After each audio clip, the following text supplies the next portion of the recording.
নমস্কার বন্ধুরা, এখন দেখি চুলের বদলে কি নেওয়া যায়। একটা ছোট্ট সাইজের কড়াই হলে ভালো হয়, দেখি এনার কাছে আছে কি। তো দেখলাম আছে, একটাই আছে, দেখছি নেওয়ার চেষ্টা করছি। অনেকটাই চুল দিয়েছি।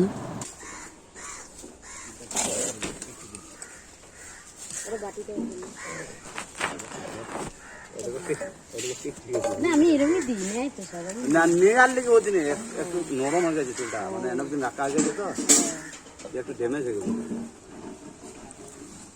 অতদিন চুল রাখা আমি দেবো দেবো করে আমার দেওয়া হয় না, এই যখন আসে তখন হাতে কাজ থাকে।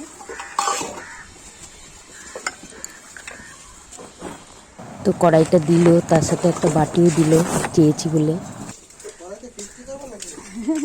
এই ছোটোখাটো তেলে ভাজা টাজা করা যাবে। ভালো হয়েছে।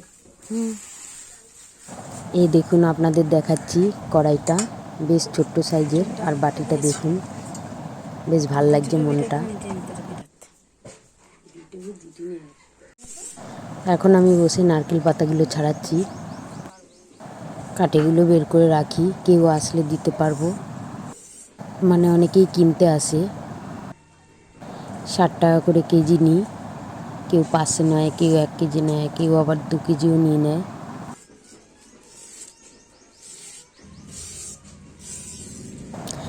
আমাদের দুটো নারকেল গাছ, অনেক পাতা হয়, অনেক কাঠি বের হয়।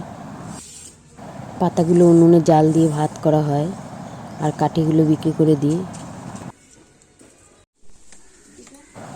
আর এই যে দেখো, এখন বোধহয় ওর বাবা এলো কাছ থেকে।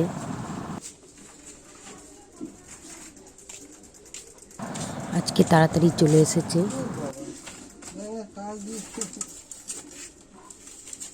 অনেকটা দূরেই কাজে যায়, সাইকেল নিয়ে যায়, দুপুরবেলা খেতে আসে।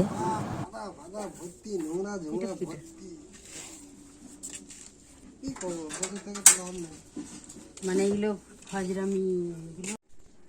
এই যে দেখো, আরও নারকেল গাছের পাতা কেটেছে, দুটো গাছ মিলে প্রচুর পাতা কেটেছে এবারে।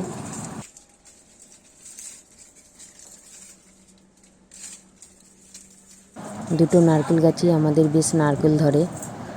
বেশিরভাগ আমরা ডাব পেড়ে খেয়ে নিই, নারকেল খুব কম খাই। ওই 2-4টে রাখি বিক্রির জন্য। এছাড়াও আমাদের 3টে বড় বড় সুপুরি গাছ আছে, তাতেও সুপুরি হয়। একটা গাছে তো প্রচুর সুপুরি হয়।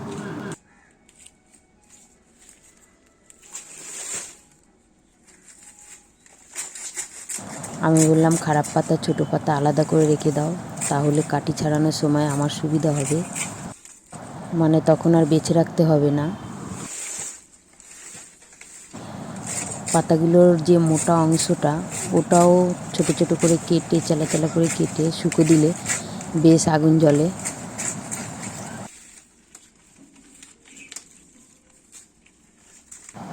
পাতাগুলো গুছিয়ে এক জায়গায় রেখে দিচ্ছে, প্রত্যেক দিন যতটা পারবো ছাড়াবো।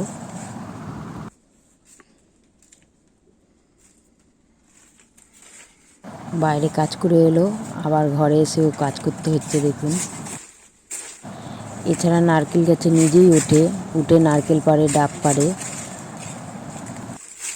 লোককে দিয়ে কাজটা করালে অনেক টাকা লাগতো, সেটা আর লাগে না। রাজমিস্ত্রির কাজ করে, ভীষণ খাটুনির কাজ, কিন্তু পেটের জ্বালায় তো করতেই হবে।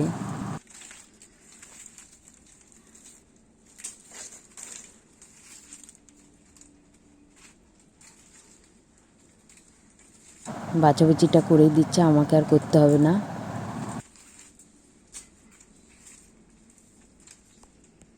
এদিকে কাজ করতে থাকুক, আমি এদিকে হাঁড়ি বসিয়ে দিই রান্নার জন্য।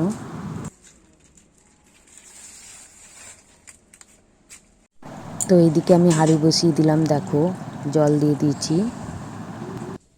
এখন দিয়ে দেবো চাল।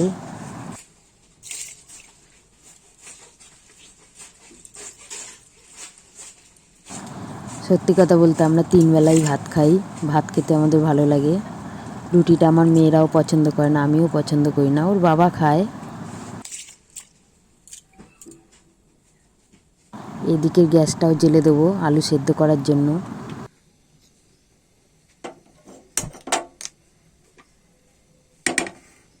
প্রেসার কুকারে আলু সেদ্ধ করতে আমার খুব ভালো লাগে, কারণ সময়টা খুবই কম লাগে, জলও খুব কম লাগে।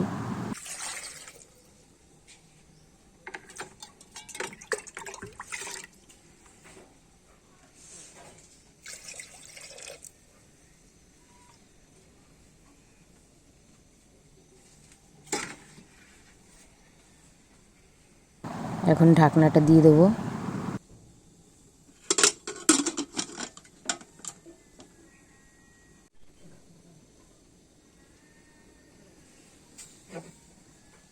এইদিকে ভাত হচ্ছে, এইদিকে আলু সেদ্ধ হচ্ছে।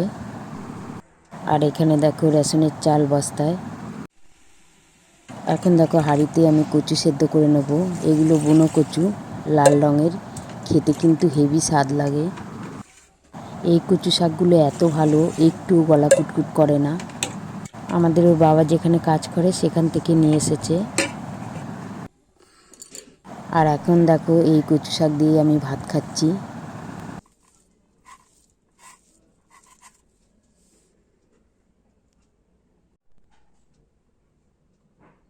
আর এই দেখো এই যে কচু শাক এতটাই আছে, সবাই খেয়ে দে। কচু শাক আমার খেতে খুবই ভালো লাগে। আর এই কচু শাকগুলো এত ভালো, মাছ ছাড়া রান্না করলেও খুব ভালো লাগে, পেঁয়াজ আর রসুন দিয়ে। আর একটুও তো গলা কুটকুট করেই না। কাজের ওখান থেকে 2-3 দিন নিয়ে এসেছিলো, অনেকবার রান্না করে খেয়েছি। এখন আমি মাছ ছাড়াই রান্না করেছি।